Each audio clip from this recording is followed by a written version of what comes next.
আপনি বাবা হিসেবে আপনার দায়িত্ব হলো আপনার ছেলে মেয়ে কী করতেছে এটা আপনাকে খেয়াল রাখতে হবে। আপনার ছেলে মেয়ে স্কুলে যেতেছে কি না, মাদ্রাসায় যেতেছে কি না, এটা আপনাকে ভরপুর খেয়াল রাখতে হবে। পুরা খেয়াল রাখতে হবে আপনার ছেলে মাদ্রাসায় যেতেছে কি করতেছে, সকালে মুক্তব যেতেছে কি করতেছে, পড়তেছে কিনা। আপনার ছেলে মেয়ে স্কুলে যেতেছে, আপনি দেখতেছেন স্কুলে যেতেছে কি করতেছে, স্কুলে কখন যায় কখন আসতেছে, আপনি কখনো কিভাবে দেখেছেন, খেয়াল রাখছেন? আপনার ছেলে মেয়ের লেখাপড়ার বিষয়ে গুরুত্বের প্রতি আপনার কতটুকু আপনার ভ্রুক্ষেপ, আপনার কতটুকু আপনার খেয়াল আছে?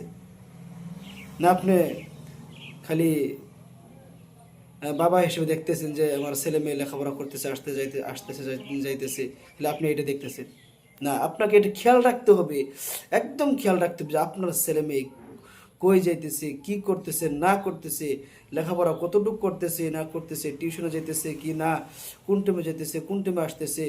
আপনার লেখাপড়ার প্রতি আপনাকে পুরা খেয়াল রাখতে হবে। তাহলে আপনার ছেলে মেয়েটা ভালো সে লেখাপড়া করতে পারবে। কিন্তু আপনি তো কখনো এটা খেয়াল রাখেন না। আপনার মতো আপনি চলতেছেন, আপনার ছেলে মেয়ের মতো আপনার ছেলে মেয়ে চলতেছে।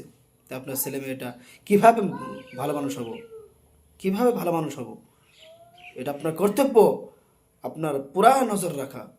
যদি আপনি আপনার ছেলে মেয়েকে ভালো মানুষ বানাইতে চান, ভালো শিক্ষিত মানুষ বানাইতে চান, মানবতার সন্তান বানাতে চান, তাহলে আপনাকে খেয়াল রাখতে হবে আপনার ছেলে মেয়ে কী করতেছে, কি করতেছে এটা আপনাকে খেয়াল রাখতে হবে।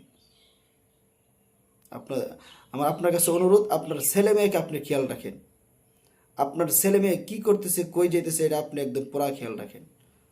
দেখবেন ইনশাআল্লাহ আপনার ছেলে মেয়ে অতি সত্ত্বর ভালো হয়ে যাব।